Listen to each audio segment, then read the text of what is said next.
o nosso pecado naquela cruz, ressuscitou ao terceiro dia, e esta é a razão pela qual chegamos à fé, chegamos a ser a sua família, e também a razão pela qual agora falamos sobre missões, sobre levar o Evangelho até aos confins da terra. Este é o mês em que paramos, pensamos juntos sobre este tema, consideramos a nossa situação e pensamos como podemos aplicar a verdade de Deus, como podemos ir crescendo como igreja nesta área tão importante das missões, da evangelização dos povos. Nós temos então usado o livro de Atos, um livro histórico sobre a igreja, o nascimento da igreja, a sua continuação, a sua expansão até aos confins da terra, como o livro, o manual de Deus para sabermos tudo o que precisamos sobre missões, ou pelo menos grande parte do que precisamos sobre missões, como fazer missões acontecer, até mesmo nos nossos dias.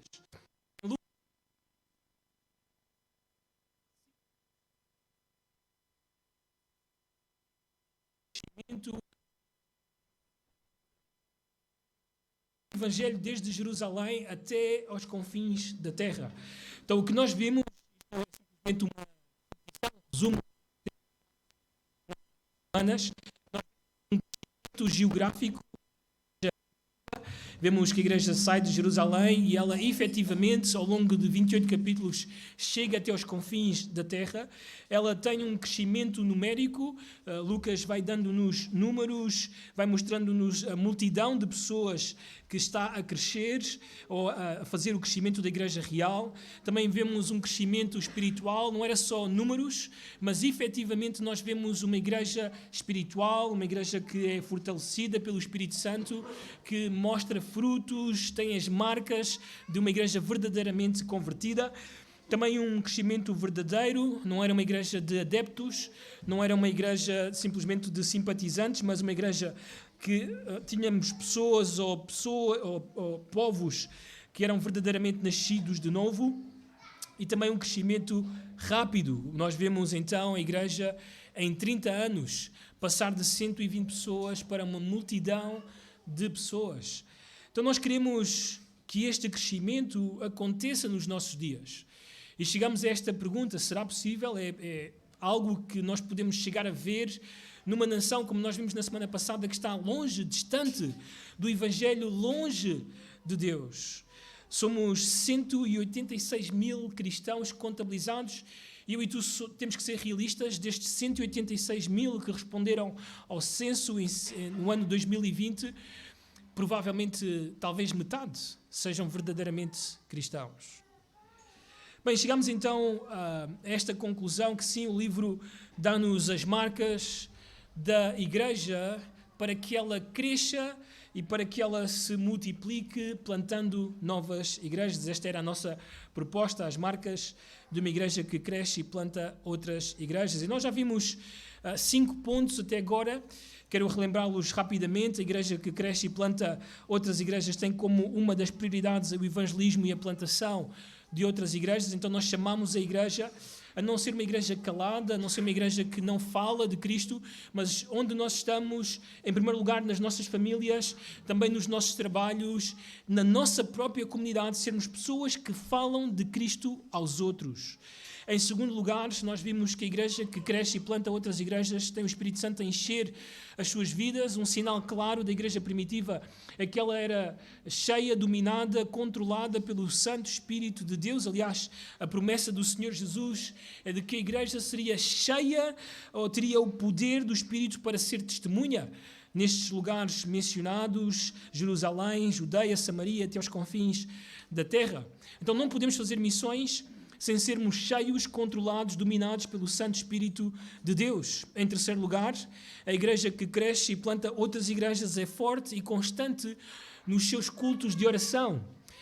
Um dado interessante nas estatísticas que eu vos dei na semana passada é que a Aliança Evangélica chegou a este cálculo que 1/3 das pessoas que se dizem cristãs em Portugal frequentam os seus cultos de oração. Isto é um sinal claro que o Evangelho não irá crescer ou chegar longe em Portugal porque os cultos de oração estão vazios. Há pouca oração na igreja do Senhor. A igreja primitiva, pelo contrário, é uma igreja forte, constante nos seus cultos de oração. E por isso nós vemos o progresso e o crescimento do Evangelho por todas estas comunidades. Precisamos de voltar aos cultos de oração, de estar presentes, de orarmos, para vermos o poder de Deus descer do alto. Também vimos que a igreja cresce e planta outras igrejas, investem em homens como um método para o trabalho de Deus. Então a igreja não está necessariamente a investir em métodos ou programas ou algum tipo de pragmatismo para alcançar pessoas, mas ela está interessada em formar homens de uma forma mais específica para que o seu evangelho, o evangelho de Cristo, possa chegar até aos confins da terra. E hoje vamos tocar mais um pouco sobre este tema. Em quinto lugar, isto vimos na semana passada, a igreja que cresce e planta outras igrejas usa a pregação como meio para o trabalho de Deus, não é? Nós entendemos que a palavra de Deus é o que Deus usa para levar os perdidos à regeneração, ao novo nascimento, a conhecer o Evangelho, não é? Se o índio lá no meio da selva não pode chegar a ser salvo se não ouvir o Evangelho, se não ouvir a pregação do Evangelho. Há mais ou menos 2 meses atrás, o irmão André Lima estava a pregar na igreja do Barreiro sobre a igreja, a importância da igreja, o que significa ser igreja. E ele disse mencionou uma frase de Calvino que chocou algumas pessoas da igreja, não é? O que é que eu disse? João Calvino, é? Sim, está certo. E pronto, a frase que ele usou, não me lembro da frase totalmente, mas ele chegou a dizer que não pode haver evangelização à parte da igreja. Ele usou esta expressão de Calvino, não é? E há um contexto para esta frase, não é? Que tem a ver com o facto de Deus usar a sua igreja para a pregação do Evangelho, não é? A natureza que nós vemos aí fora, ela é testemunha de que Deus existe, que Deus é poderoso, que Deus é sábio, que Ele é divino, mas, atenção, ela não pode salvar ninguém. O índio no meio da selva não pode saber que Cristo morreu na cruz pelos seus pecados.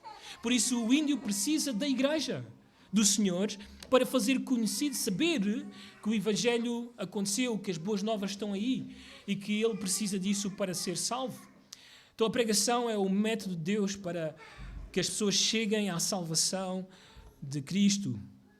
Hoje entramos então no nosso 6º ponto sobre a importância, sobre uma das marcas da igreja primitiva, que fazia com que ela chegasse à plantação de outras igrejas. Isto é muito importante para nós. Então, 6º lugar, a igreja que cresce e planta outras igrejas é base para o trabalho de Deus. Isto é importante, muito importante nos nossos dias. A igreja de Cristo do século XXI, século XX também, foi uma igreja que repousou o evangelismo em organizações para-eclesiásticas.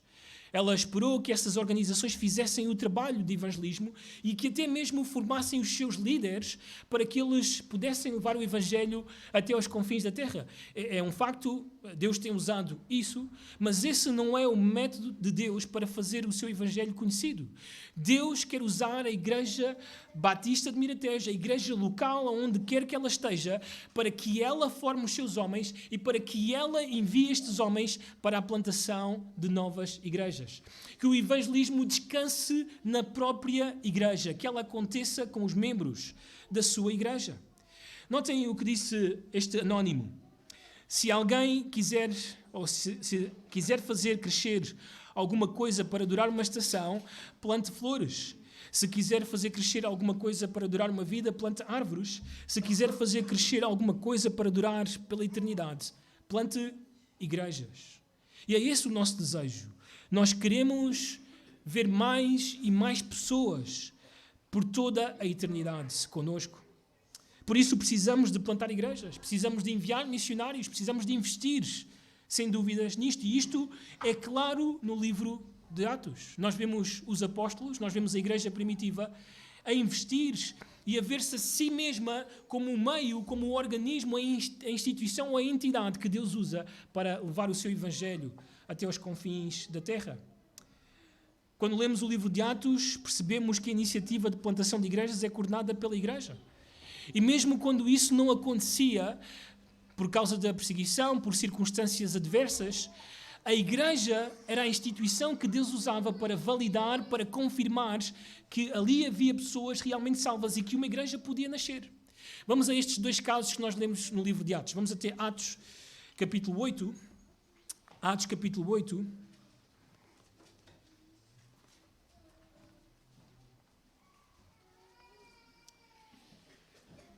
Nós temos no início deste texto, Atos capítulo 8, o nascimento da perseguição de uma forma mais feroz, e hoje vamos tocar um pouco sobre isto.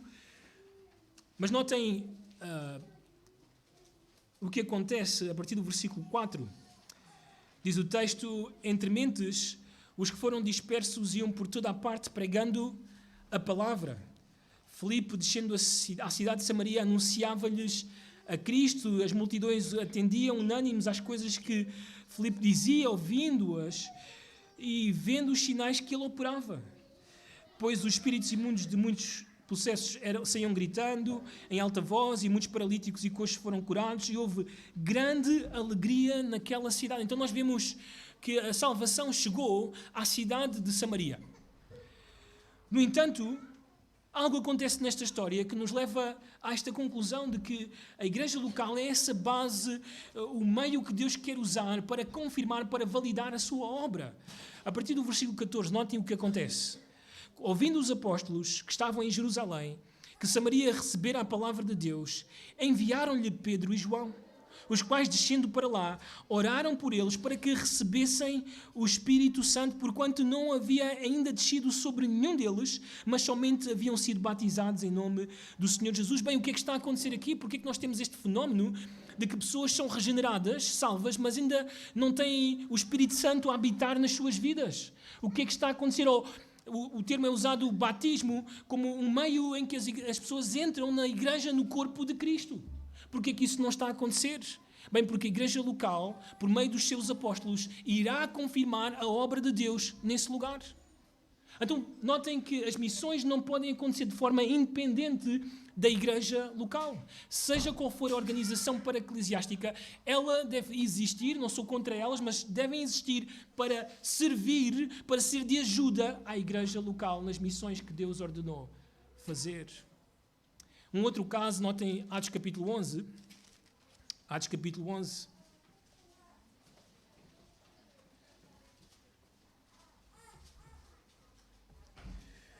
Nós temos mais um pouco sobre crentes que saíram de Jerusalém, diz o versículo 19. Então, os que foram dispersos por causa da tribulação que sobreveio a Estevão se espalharam até Fenícia, Chipre e Antioquia, não anunciando a ninguém a palavra, senão somente aos judeus. Alguns deles, porém, que eram de Chipre e de Cirene e que foram até Antioquia, falavam também aos gregos, anunciando-lhes o evangelho do Senhor Jesus.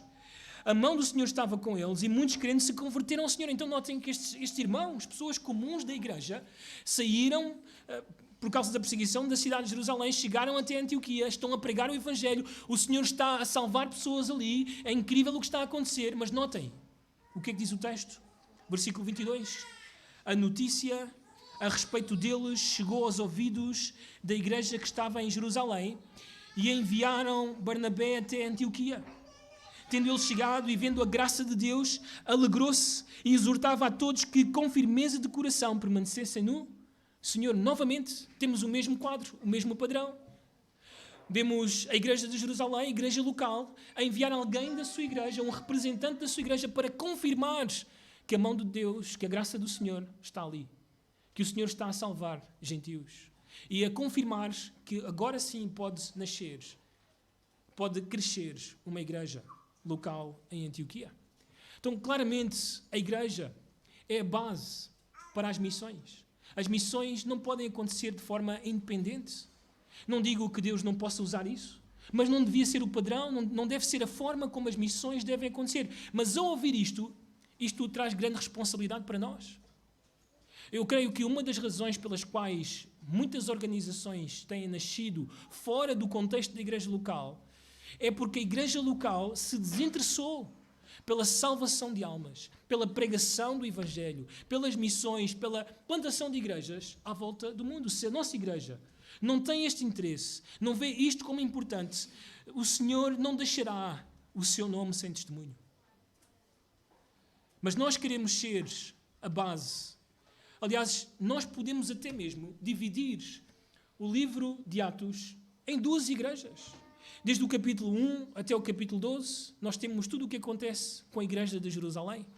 E desde o capítulo 13 até o capítulo 28, até os confins da terra, nós vemos tudo o que acontece com a igreja de Antioquia.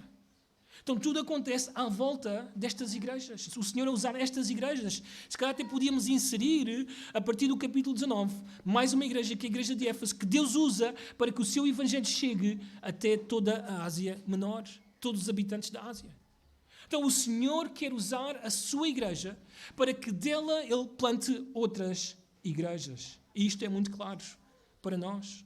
Bem, o que é que estas igrejas em especial, de uma forma mais específica, elas tinham, isto praticamente é uma repetição de coisas que temos visto e eu quero salientar mais uma vez, o que é que elas tinham para que Deus as use desta forma como base para as missões, como base para a pregação do Evangelho. Nós vemos então alguns pontos importantes. Em primeiro lugar, vamos até o capítulo 11, novamente, versículos 19 até o versículo 20. Atos 11, 19 até o 20. Diz o texto: Então, os que foram dispersos por causa da tribulação que sobreveio a Estevão se espalharam até a Fenícia, Chipre e Antioquia, não anunciando a ninguém a palavra, senão somente aos judeus. Alguns deles, porém, que eram de Chipre e de Cirene e que foram até Antioquia, falavam também aos gregos, anunciando-lhes o Evangelho do Senhor Jesus. E aqui nós temos o nosso primeiro subponto. As pessoas destas igrejas, elas contavam com irmãos que partilhavam o Evangelho. Não era uma congregação calada sobre o Evangelho. Não era uma congregação com vergonha do Evangelho. Não era uma congregação que simplesmente só estava a pensar em si mesma, nos seus próprios negócios, na sua própria vida. Mas era uma igreja local preocupada com o mundo à sua volta e sabia que a única solução para este mundo à sua volta era pregar o Evangelho. E eu e tu precisamos de ser esse tipo de pessoas. Ai de mim, ai de ti, se não anunciarmos o Evangelho de Cristo. Precisamos de ser constantes, de falar de Cristo às pessoas, de insistir sobre Cristo com as pessoas. Onde estás? O Senhor colocou-te aí, não somente para fazeres dinheiro, não somente para trazeres esse vencimento para casa e suprires para a tua família, mas o Senhor colocou-te aí para que possas ser testemunha dEle. Tens o seu Santo Espírito, tens a palavra que ouves semana após semana, tens tudo o que tu precisas para dizer a estas pessoas: arrepende-te e crê no Senhor Jesus. É isto que precisamos de fazer, era isto que faziam os irmãos e o Senhor usava isso para a salvação de pessoas e para o nascimento de novas igrejas. Isto obviamente deve começar nas nossas casas. Pais, não podes ficar ou não podem ficar calados sobre Cristo com os vossos próprios filhos. Seria o pior dos pecados. Não podemos ficar calados em relação aos nossos vizinhos, aos nossos familiares, aos nossos colegas do trabalho e em relação à nossa comunidade aqui. Precisamos de encher as ruas de Miratejo com o Evangelho de Cristo. Em segundo lugar, estas pessoas contavam com a graça de Deus e o poder do Espírito.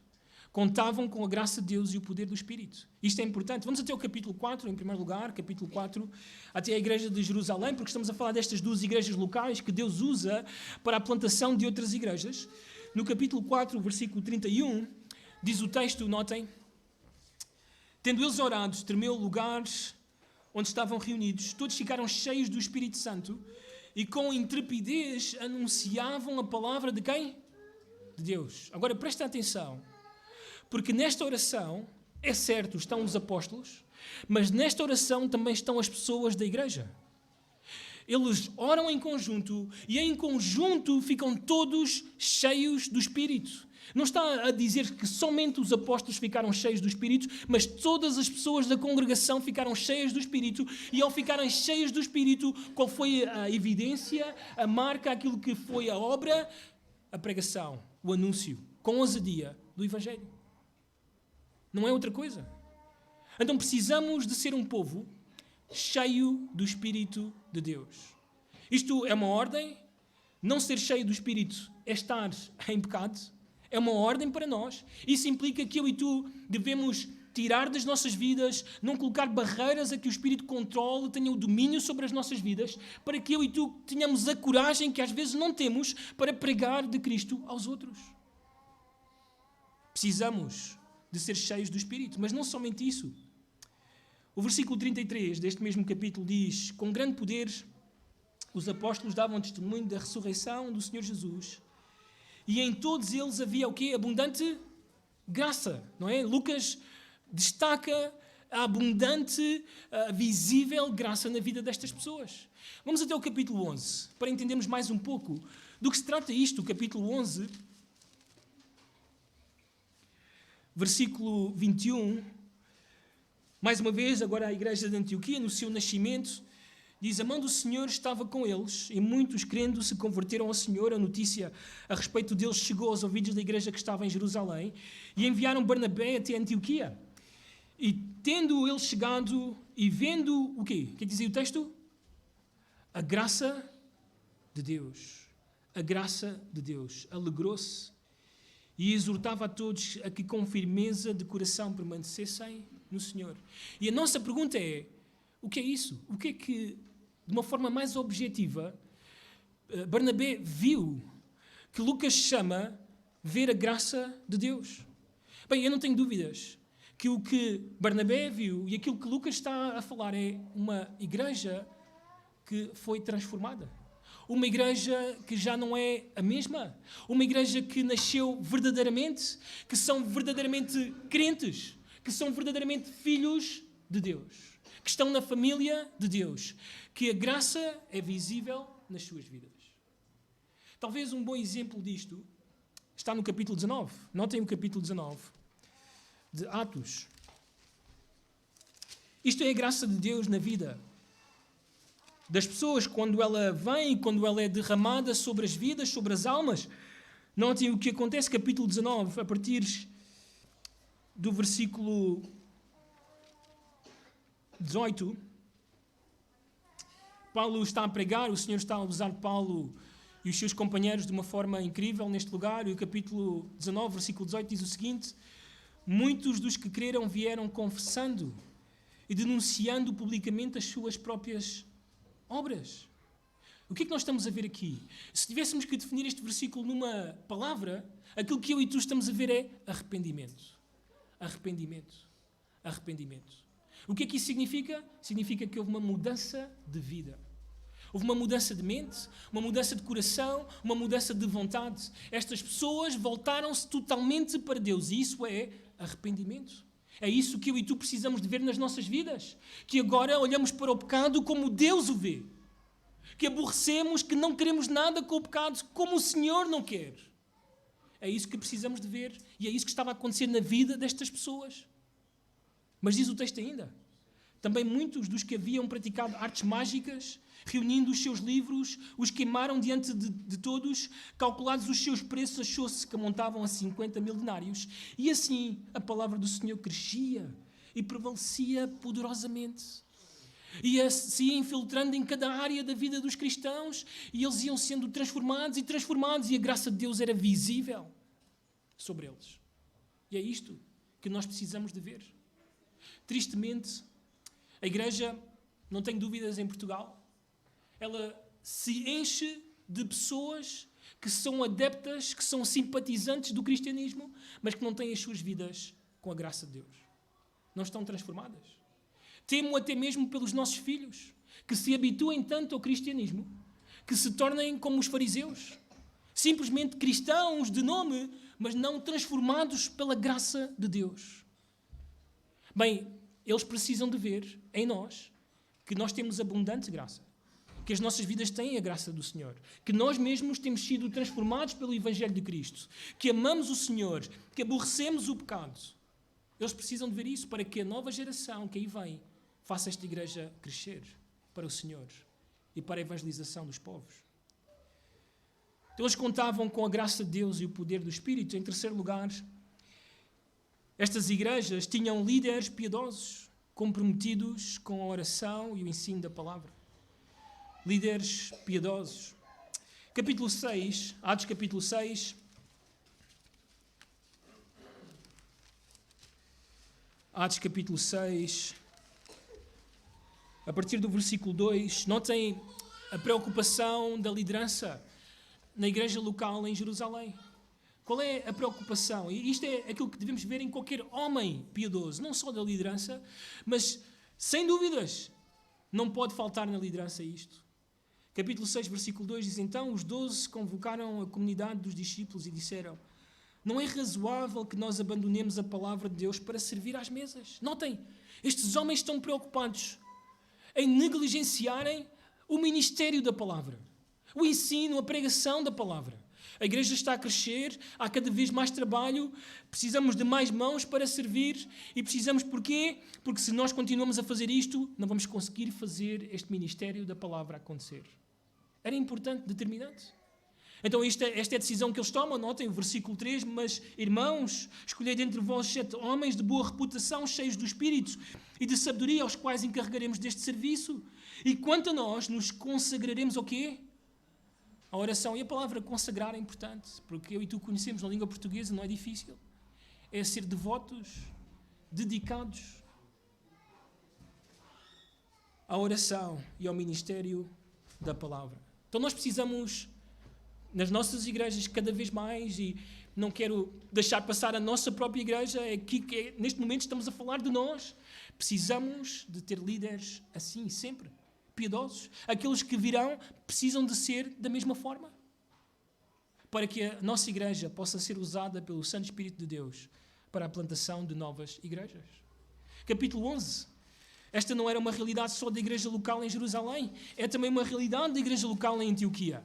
Capítulo 11, versículos 25 e versículo 26, diz o texto: E partiu Barnabé para Tarso à procura de Saulo, tendo-o encontrado, levou-o para Antioquia. E para quê que Barnabé leva a Saulo, que não parece ter grande reputação, para esta cidade de Antioquia? Bem, diz o texto, e por todo um ano se reuniram naquela igreja e fizeram o quê?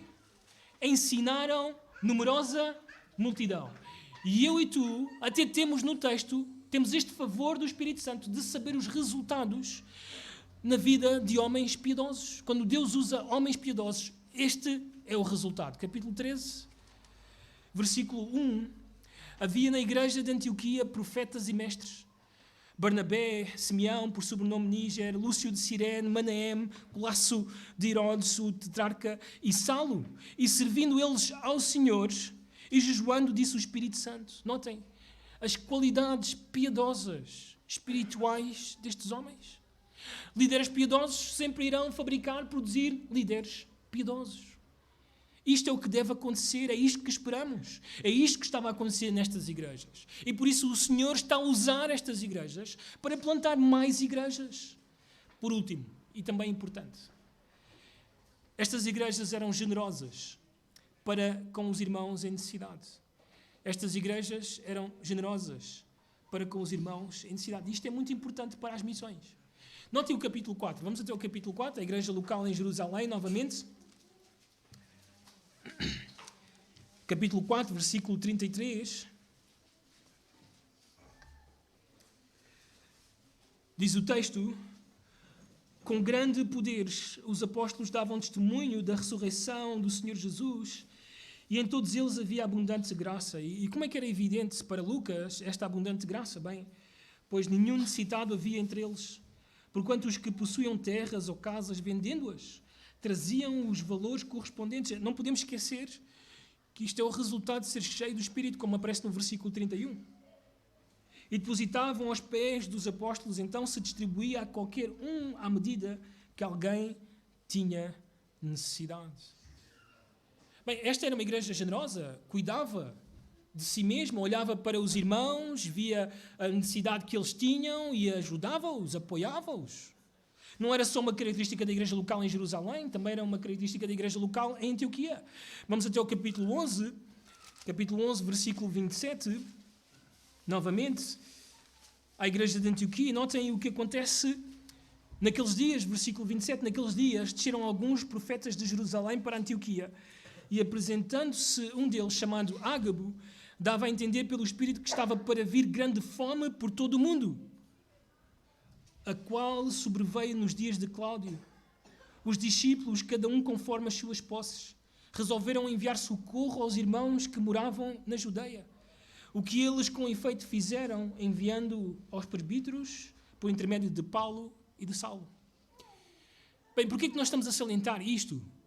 Bem, eu não tenho dúvidas, uma igreja que é generosa para com aqueles que têm necessidade é uma igreja que será generosa com os missionários.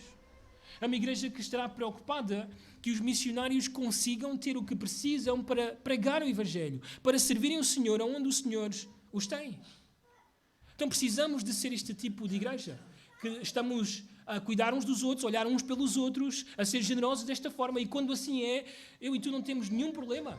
Não estamos presos, apegados ao dinheiro, não amamos o dinheiro a tal ponto que o reservamos não dando para que os missionários façam a obra de Deus.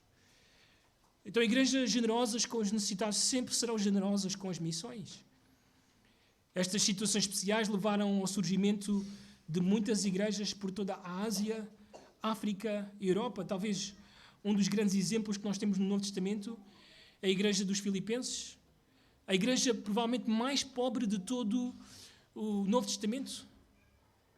E é a igreja mais generosa de todo o Novo Testamento.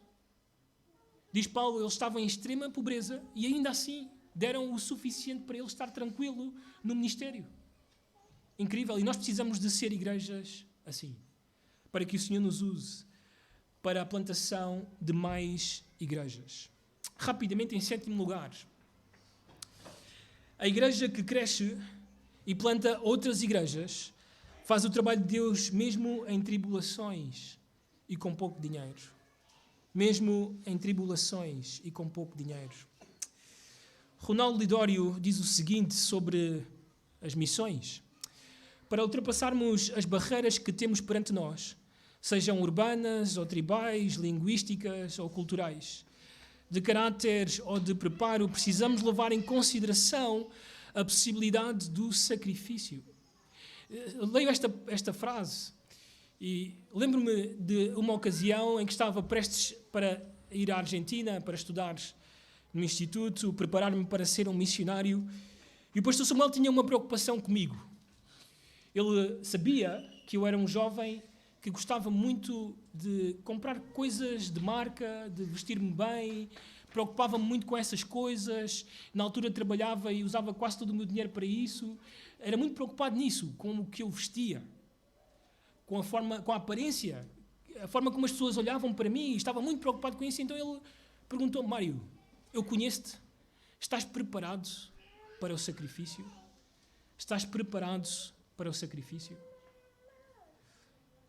Bem, as missões, sem dúvidas, irão requerer daqueles que Deus chama sacrifício, mas também das igrejas que devem fazer missões acontecer. Sacrifício. Bem, o texto diz, não devemos procurá-lo, orar por ele, como fariam os pietistas, nem sequer ignorá-lo ou igualá-lo à ausência da proteção do Senhor, como defendem os triunfalistas, mas devemos abraçá-lo, se necessário for, para a glória de Deus. O Senhor vai, sem dúvidas, deixar que entre nas nossas vidas dificuldades, mas elas não podem ser impedimento para a pregação do Evangelho, para que o seu reino avance. Essa é uma evidência no livro de Atos e é pertinente para nós, é pertinente para o trabalho missionário e evangelístico. Ele deve continuar a acontecer mesmo no meio de tribulações. Lucas não escondeu isto dos discípulos. Jesus não o fez. Assim como me odiaram, disse o Senhor Jesus, também vos odiarão. Jesus teve oposição, os discípulos tiveram oposição, a igreja naquele tempo sofreu perseguição. Há muitas igrejas nos nossos dias que sofrem isto. Não podemos esperar que seja diferente para nós. A igreja teve oposição praticamente desde a sua origem. E a primeira perseguição, nós temos o registro, está em Atos 8. Vamos lá, rapidamente, observar como é que Lucas descreve até que ponto uma igreja pode chegar por causa da pregação do Evangelho. Atos capítulo 8, a partir do versículo 1, o texto começa e diz que Saulo consentia na sua morte, falando de Estevão, e o texto continua dizendo, naquele dia, levantou-se, e notem esta expressão, grande perseguição. Esta expressão usada por Lucas significa literalmente sofrimento físico, ou sofrer dores. Foi literalmente um ataque físico aos crentes. E o texto diz-nos que estes crentes foram arrastados, foram açoitados e até mesmo alguns foram mortos. Por isso, Paulo, na sua primeira carta a Timóteo, ele se menciona a si mesmo como o pior dos pecadores, porque ele foi um assassino de crentes. Matou cristãos. Os cristãos, no mundo inteiro, estão a sofrer isto diariamente. Aliás, nos nossos dias, já se derramou mais sangue de cristãos do que em toda a história da Igreja. Estamos em dias de grande martírio por causa do Evangelho. Não é a realidade em Portugal, da Europa, mas de muitos países em África e de muitos países na Ásia. Os cristãos são mortos diariamente por causa do Evangelho. Isso pode chegar a acontecer. Mas não somente isso, diz o texto, versículo 2, alguns homens piedosos sepultaram Estevão e fizeram o quê? Grande pranto.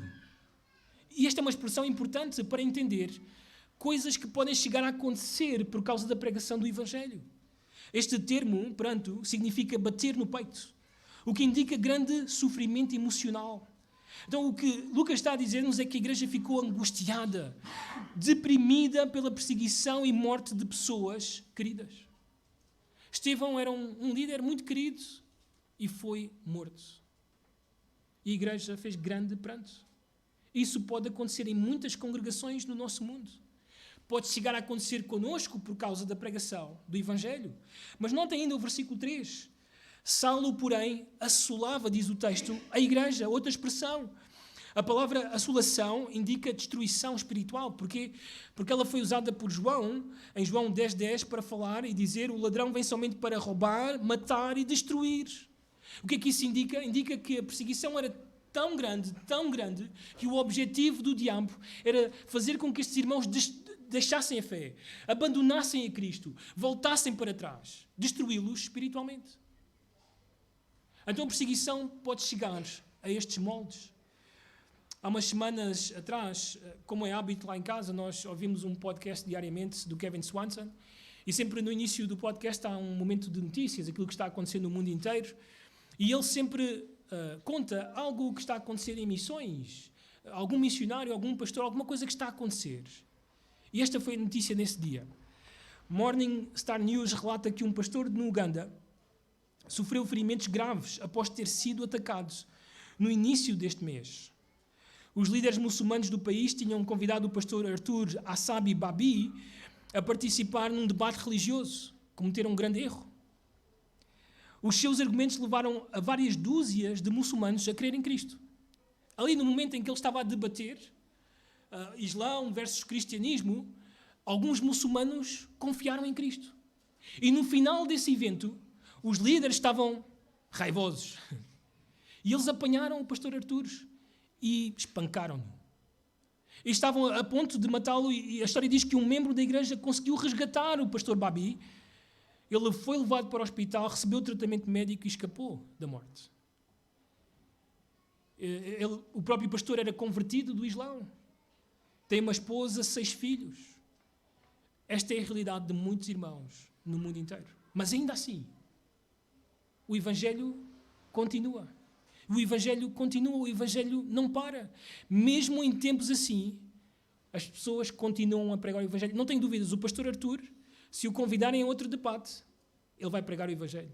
Ele vai. Ele não tem esse receio. Claramente ele sabia que isto podia acontecer e ele foi. E muitos cristãos irão para que o Evangelho seja conhecido e pessoas sejam salvas. Bem, esta era uma realidade que Paulo ensinou à igreja primitiva. Vamos até ao capítulo 14 de Atos, Atos capítulo 14.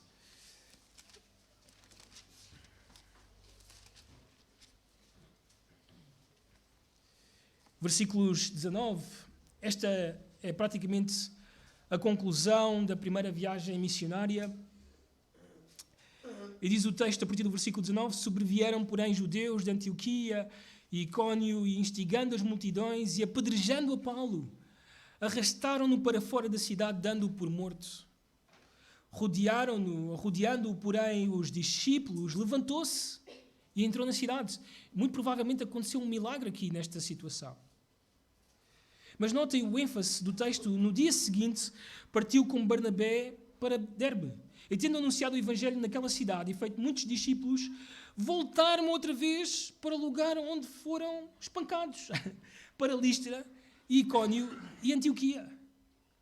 Qual era o objetivo? Fortalecendo a alma dos discípulos, exortando-os a permanecer firmes na fé e mostrando-os que, através de muitas tribulações, notem bem, nos importa entrar aonde?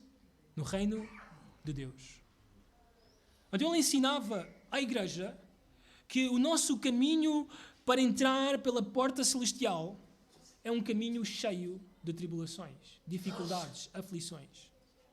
É o que se espera. Não estamos à espera de uma vida proclamada pelos teólogos da prosperidade. Não. Nós esperamos dificuldades por causa do evangelho. Não somente isso. O autor aos Hebreus usa a tribulação, a perseguição, como motivação para os cristãos continuarem firmes no Senhor. Vamos até Hebreus capítulo 10. Hebreus capítulo 10. Notem esta motivação do autor aos irmãos. Hebreus capítulo 10, a partir do versículo 32, diz o texto: lembrai-vos, porém, dos dias anteriores, em que, depois de iluminados, sustentastes grande luta e sofrimentos. Ora, expostos como um espetáculo, tanto de opróbrio quanto de tribulação ou tribulações, ora, tornando-vos coparticipantes com aqueles que desse modo foram tratados. Porque não somente vos compadecestes dos encarcerados, como também aceitastes com alegria o espólio dos vossos bens, tendo ciência de possuirdes vós mesmos património superior e durável. Por isso, não abandoneis a vossa confiança. Ela tem grande galardão. Então as dificuldades, as tribulações, a perseguição, a perda dos bens, a prisão de muitos, é uma motivação para a igreja continuar a pregar o evangelho e não uma barreira, não um impedimento. Bem, nós, sem dúvidas, temos problemas. Temos dificuldades, limitações, provas difíceis no nosso meio. A acontecer com muitos dos nossos irmãos e estamos a sofrer com eles. Mas nada disso serve para impedir a pregação do evangelho, que a igreja continua a fazer missões. Eu lembro-me sempre disto de um professor meu no instituto na Argentina, quando ele estava prestes para ensinar a carta de Tiago para nós, alunos. A filha deu uma queda, bateu com a cabeça e ficou afetada mentalmente. Era uma jovem saudável, com 18 anos, e numa brincadeira ela caiu, bateu com a cabeça e não ficou bem. Notava-se, conversávamos com ela e ela não ficava bem. Passou mais ou menos 2 semanas depois disso acontecer e ainda estavam eles na aflição com a sua filha, quando de repente o seu carro estava a conduzir, começou a deitar fumo do capô, eles saíram todos do carro e o carro ardeu. E o carro estava praticamente a chegar à propriedade da Palavra da Vida e ardeu ali mesmo na entrada. E o carro estava ali por semanas, totalmente pegado por fogo. Quando ele chegou para dar a aula de Tiago, o que nós vimos foi um homem cheio de fogo, cheio do Espírito, preparado para ensinar-nos a ter alegria nas provações, seja ela qual for. O Senhor usou as circunstâncias, preparou-o não só com a teoria, com o livro, mas com a própria vida, para dizer-nos, para termos alegria quando passardes por várias provações. E Tiago está a escrever uma audiência que está debaixo da perseguição, em grandes dificuldades, e a dizer a esta congregação: continuemos firmes, continuemos a pregar o evangelho, continuemos a fazer o trabalho que Deus quer de nós. Então, tribulações, dificuldades, não devem ser impedimentos para que o evangelho possa continuar. Lembrem-se sempre que todas as coisas cooperam para o bem daqueles que amam a Deus. Seja o que for, tudo. Daqueles que são chamados segundo o seu propósito. Então continua envolvido. Continua a fazer o trabalho de Deus, porque Deus quer usar tudo o que está a acontecer connosco, o que somos, para que o seu Evangelho continue a crescer. Mas não somente tribulações são um impedimento ou barreira, o pouco dinheiro não deve ser barreira para a expansão do Evangelho, para as missões. Notem o que disse Andrew Murray sobre isto. A salvação não seria plena se não fornecesse... Deixem-me só contextualizar, ele está a usar o texto de Atos 2 para trazer esta aplicação. A salvação não seria plena se não fornecesse uma total libertação do poder do dinheiro. A história de Pentecostes assegura-nos que o Evangelho, ou o Espírito Santo, melhor dito, quando chega na sua plenitude ao nosso coração, as posses materiais perdem o seu lugar. E o dinheiro só é valorizado como um meio de demonstrar o nosso amor ao Senhor, prestando ajuda ao nosso próximo. Bem, todos nós sabemos que quando se trata de missões, nós somos chamados a investir, a contribuir, porque está implícito para que missões aconteçam. No entanto, sempre há duas objeções, ou dois obstáculos, ou argumentos que se levantam. Eu lembro-me, a primeira vez que falei numa assembleia aqui na igreja sobre a possibilidade de termos mais de um pastor na igreja, este foi um dos argumentos. O que conseguimos juntar só chega para atender às nossas necessidades. Não conseguimos fazer mais do que um pastor. E usamos esta argumentação porque pensamos sempre que só podemos fazer isto se tivermos o dinheiro necessário. Não somente isso, alguém pode dizer que a nossa igreja é pobre. Não pode fazer muito em missões. Bem, à luz do livro de Atos, nós vamos perceber que nós temos duas igrejas locais que fazem coisas incríveis, que chegam até aos confins da terra com pouco ou nada de dinheiro. E vamos entender como é que isto acontece. Em primeiro lugar, Atos capítulo 4. Atos capítulo 4. Vamos ler a partir do versículo 31, porque o versículo 31 dá-nos o que acontece a partir dos versículos 32. Também Atos 4, versículo 31 para a frente, diz o texto: tendo eles orado, tremeu o lugar onde estavam reunidos, todos ficaram cheios do Espírito Santo. Muito importante lembrar isto. E com intrepidez ou ousadia anunciavam a palavra de Deus. Da multidão dos que creram era o coração e a alma. Ninguém considerava exclusivamente sua nenhuma das coisas que possuía, tudo por eles era o quê?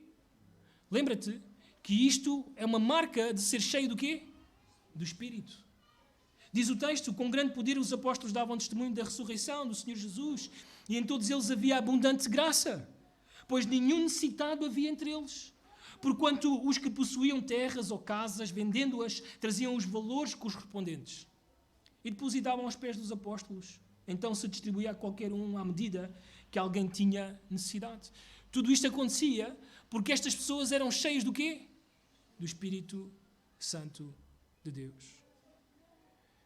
Então, nestes versículos, o que nós vemos claramente é que o Espírito é o Senhor dos nossos bens. O Espírito Santo é o Senhor dos nossos bens. Pertence ao Senhor tudo aquilo que temos. Nossa casa, o nosso carro, o nosso dinheiro, as nossas empresas, os nossos negócios, tudo pertence ao Senhor. Tudo pertence ao Espírito. E quando as nossas vidas estão cheias dele, controladas, dominadas por ele, não é um problema para nós contribuirmos, sermos parte da obra de Deus financeiramente. Com o Espírito Santo a controlar, o dinheiro só é valorizado para demonstrar o amor de Deus. Só isso. Então, nestes textos, vemos que o Espírito Santo produziu a unidade da igreja, tomou posse da vida e tudo o que era deles. Despertou a solidariedade, a ser generosos na igreja, motivou a dar voluntariamente e de acordo com o que eles tinham. É o que acontece quando uma igreja está cheia do Espírito Santo. Em segundo lugar, o Espírito Santo não precisa de dinheiro para agir. O Espírito Santo não precisa de dinheiro para agir. Notem o capítulo 3. Capítulo 3 de Atos. Temos esta história incrível em Jerusalém. Capítulo 3, a partir do versículo 1, diz o texto: Pedro e João subiam ao templo para a oração da hora nona. Era levado um homem coxo de nascença, o qual punham diariamente à porta do templo chamada Formosa para pedir esmola aos que entravam. Vendo ele a Pedro e João, que iam entrar no templo, implorava que lhes dessem uma esmola. Pedro, fitando-o juntamente com João, disse: olha para nós. Ele os olhava atentamente, esperando receber alguma coisa. Pedro, porém, lhe disse: não possuo nem prata nem ouro. Podemos até imaginar a cara do homem. Ficou tão ansioso de receber e, de repente, Pedro não tinha nada, nem um mango. Estava mais duro, como disse no primeiro culto, que um bambu. E diz o texto: mas o que tenho, isso te dou. Em nome de Jesus Cristo, o Nazareno, anda. E tomando-o pela mão direita, o levantou. Imediatamente os seus pés e tornozelos se firmaram. De um salto se pôs em pé, passou a andar e entrou com eles no templo, saltando e louvando a Deus. Viu todo o povo a andar e a louvar a Deus. E reconheceram ser ele o mesmo que esmolava, assentado à porta formosa do templo. E se encheram de admiração e assombro por isso que lhe acontecera. E nós sabemos, a seguir vem o mais importante. O palco, o cenário está montado para que Pedro pregue o Evangelho. E nesse dia mais pessoas, pela graça do Senhor, são salvas, acrescentadas à sua igreja. O Espírito não precisou nem de ouro, nem de prata para fazer a obra de Deus. O Espírito Santo é livre. O Espírito Santo é independente do dinheiro. Não penses nunca que é por aquilo que tu tens, por aquilo que tu podes dar, que missões podem acontecer. Não. O Espírito Santo está totalmente livre disso. Ele tem o poder para fazer coisas incríveis. Lembrem-se que ele arrebatou Filipe de um lado e levou-o para o outro para que um etíope ouvisse o Evangelho. Não precisou de pagar um autocarro para chegar lá. O Espírito Santo levou-o ali para que o Evangelho fosse ouvido e pessoas fossem salvas. Mas não somente isso. O Espírito Santo é quem providencia o dinheiro. É ele quem traz o dinheiro. Voltamos até ao capítulo 4. A necessidade parece ser grande, ela vai crescendo à medida que o Senhor vai salvando pessoas. É um facto que em Jerusalém e na Judeia muitas das pessoas, provavelmente 80% da população era pobre. São estas as pessoas que Deus está a salvar e a salvar e a salvar, e elas têm muitas necessidades. E o versículo 36 fala-nos de um homem. E diz o texto: José, a quem os apóstolos deram o sobrenome de Barnabé, que quer dizer filho de exortação, levita natural de Chipre, como tivesse um campo, e isto é importante entender, que um levita não podia ser proprietário de campos.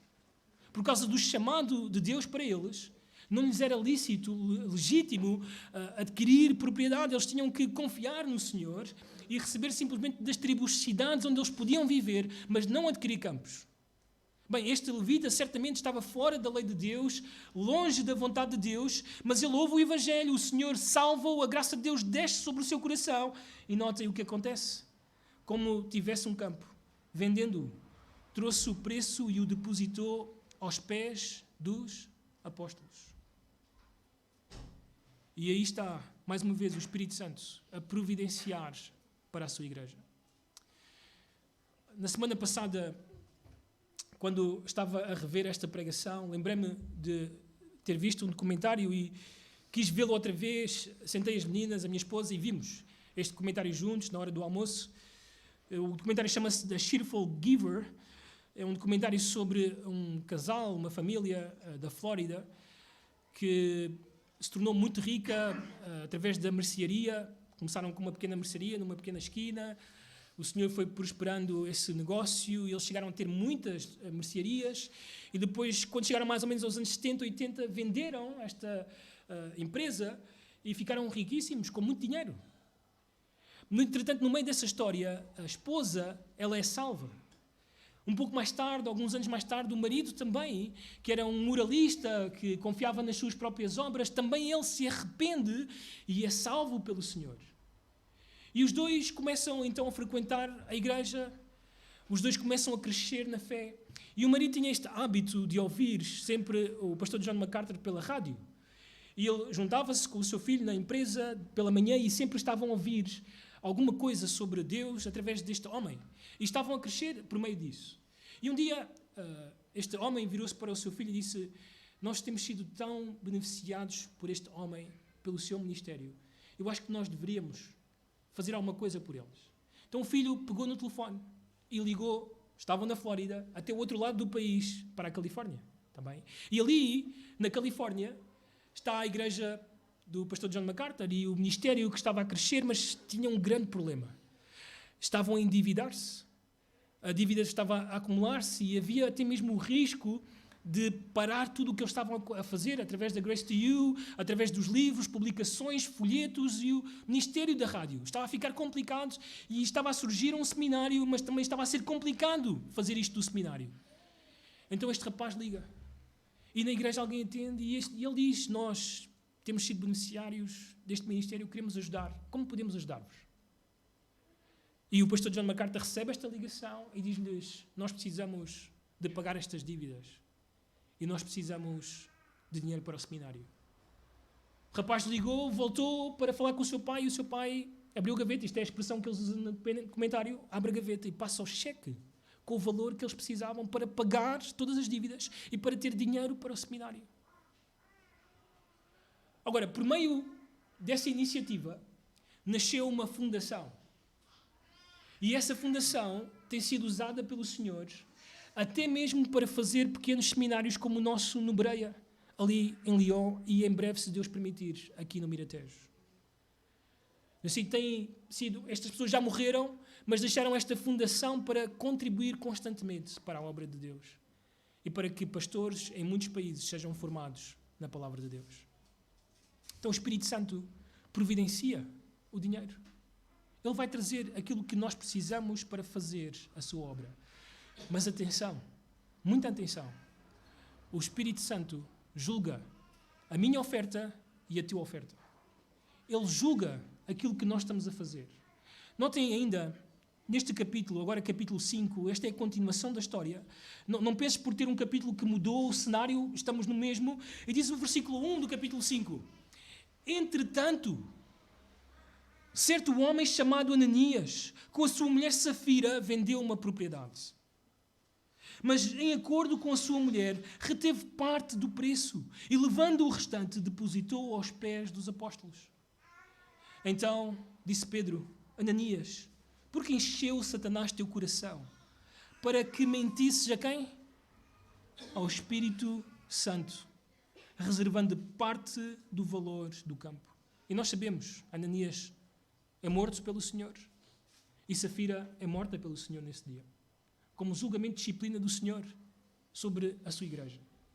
Isso acontece porque o Espírito Santo está a examinar e a julgar a nossa contribuição, já seja para ajudar aqueles que são pobres, já seja para ajudar aqueles que estão no ministério, como missionários, a levar o Evangelho do Senhor.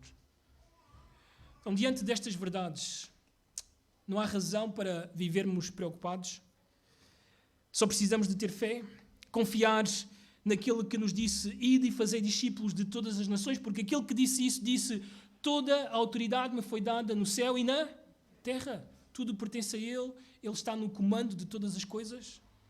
Ele tem autoridade e Ele vai providenciar tudo o que precisamos. E Ele mesmo vai fazer que a sua obra prospere, mesmo sem aquilo que eu e tu achamos que precisamos de ter. Então o meu desejo é simplesmente motivar-te a contribuir na vida e ministério de um missionário, de alguém que o Senhor está a usar para plantar uma igreja, para levar o Evangelho a algum lugar. Olha por essa pessoa, ajuda esta pessoa para que ela continue a fazer o ministério, a levar o Evangelho, nem que seja... Eu lembro-me sempre desta história de um dos nossos professores do Instituto, que ele dizia que havia uma senhora que enviava para ele sempre, mensalmente, sem falhar, fielmente, 2 pesos, durante 40 anos, até ela morrer. Agora, parecia insignificante, 2 pesos. Que não fazia grande coisa, no entanto, era o que ela podia fazer e ela fê-lo por este homem, para que ele continuasse a fazer o ministério. Precisamos de estar a fazer isso se queremos ver a plantação de igrejas, se queremos priorizar missões, precisamos de obedecer ao Espírito Santo de Deus. Olharmos para estas marcas, e eu quero fazer esta conclusão, nós vemos uma aplicação em 2 sentidos. Em primeiro lugar, depois de ver tudo isto que está acontecendo nas igrejas primitivas ou nestas igrejas locais, Jerusalém, Antioquia, Éfeso e outras, a igreja precisa de trazer para dentro de si mesma todas estas marcas, colocá-las em prática, e eu quero repeti-las porque é isto que devemos viver. Em primeiro lugar, falar de Cristo, por isso não te cales, não te distraias, não percas o teu tempo, fala de Cristo. Em segundo lugar, ser cheio do Espírito Santo para que o mundo, a igreja principalmente, veja o fruto do Espírito na tua vida. Ser forte e constante na oração, por favor, ora com a tua família, ora na tua casa, mas está aqui quarta-feira para que oremos ao Senhor por isto. Também ser um homem, uma mulher que se interesse em estudar as Escrituras, e eu quero ser bastante enfático com os homens. Nós queremos investir em ti, nós queremos formar-te, treinar-te para que estejas disponível para servir a Deus como Ele quiseres, mas tu precisas de dizer, tu precisas de decidir, eu preciso de estudar as Escrituras, já seja para educar a minha família, já seja para ser útil na igreja do Senhor. Eu tenho que estar disponível para isso. E ajuda a tua igreja a fazer missões, envolve-te, usa os teus dons, para que a nossa igreja seja base para missões. Faz com que a pregação da palavra seja prioritário, importante, um fundamento para as missões, e permanece firme na fé, apesar das tuas dificuldades, das tribulações, continua a contribuir para a pregação do Evangelho. Mas, num segundo sentido, vai no tipo de igrejas que eu e tu queremos plantar. E isso passa muito por nós, pela forma como eu e tu vamos aplicar a verdade de Deus. E quero fazê-lo com 2 histórias. A primeira, eu já tenho mencionado estas 2 histórias vez atrás vez e não quero cansar-me de o fazer porque elas servem para pensarmos seriamente sobre isto. Tem a ver com a forma como o pastor John MacArthur começou o seu ministério na Grace, pedindo aos seus líderes, na altura com 400 pessoas na igreja, que ele não discutisse com a igreja sobre o seu salário, que ele tivesse 30 horas da semana para poder estudar a palavra e consagrar-se à oração, mas também para que a igreja providenciasse homens a cada sábado para estudarem as Escrituras, juntos. E por meio disso, o Senhor formou os próximos pastores, o Senhor fez com que a igreja tivesse homens para ensinar na escola dominical, a igreja crescesse porque agora ela tem mais homens capacitados para ensinar, para pregar o Evangelho como deve ser. E a igreja agora é uma influência mundial por causa deste ministério. E tudo começou, sábado a sábado, a treinar homens. E porquê homens? Porque lembrem-se, Deus quer usar homens para liderar as suas igrejas e para ensinar a sua igreja. Por isso, homem, o Senhor quer usar a tua vida. Missões nunca será possível se, em primeiro lugar, tu não estiveres disponível para aprender as Escrituras, para seres um bereano, para examinares sempre as Escrituras, cresceres nisso e Deus te use como Ele quiser, para que o seu Evangelho possa crescer. Então, faz com que estejas disponível para isto acontecer. Nós, como igreja, temos que reconhecer e enviar os homens certos. À medida que os homens vão estando disponíveis e querem aprender e querem estudar as Escrituras e não estão a perder o seu tempo, a sua vida com as coisas deste mundo, nós precisamos de ver aqueles que o Senhor vai destacar para missões. E não somente isso, mas também, e esta é a história com a qual quero concluir, para que a nossa igreja efetivamente faça plantação de igreja.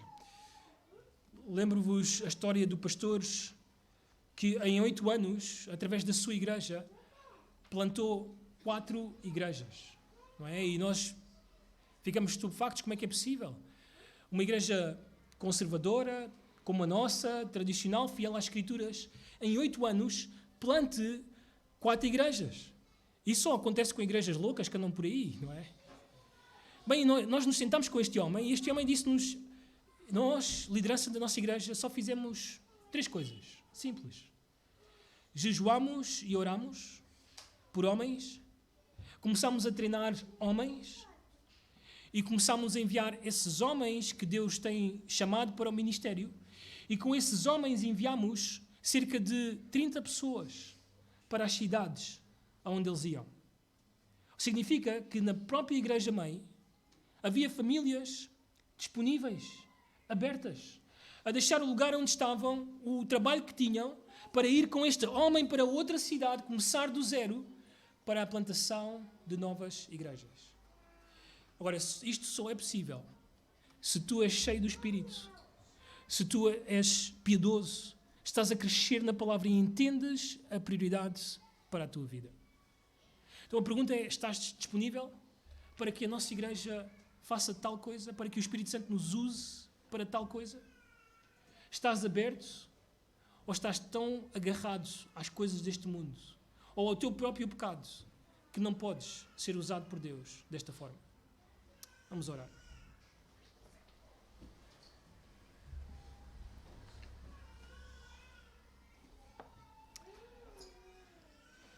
Senhor, nós te rogamos pela nossa igreja. Tudo isto, Senhor, que mencionamos nesta manhã, sobre a tua palavra, sobre as tuas igrejas, sobre a ação do teu Santo Espírito, nós te rogamos que tu, Senhor, faças isto surgir no nosso meio. Não sabemos o futuro, não sabemos como usarás as nossas vidas, mas o que nós queremos e podemos fazer é estar disponíveis para te servir, para falar de Cristo, para contribuir, para sermos instrumentos nas tuas mãos, Senhor. Usa as nossas vidas. Não deixes que a nossa igreja simplesmente passe o seu tempo aqui na terra sem fazer nenhuma destas coisas, mas, Senhor, aqui estamos nós. Aqui está as nossas vidas. Somos teus. Tudo o que, Senhor, nós temos nas nossas vidas é para ti, Senhor. Que o teu Santo Espírito nos encha e use as nossas vidas para que o teu Evangelho, Senhor, seja conhecido neste Portugal tão perdido, tão longe de ti, Senhor.